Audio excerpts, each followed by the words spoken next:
Hello people, hope everyone's well. Happy bonfire day slash night.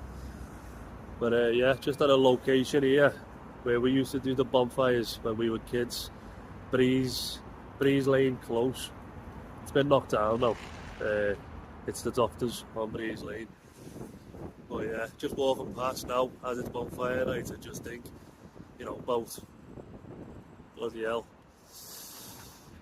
25 years ago, maybe, when I was about 13, 14, we used to do the sickest bonfires here.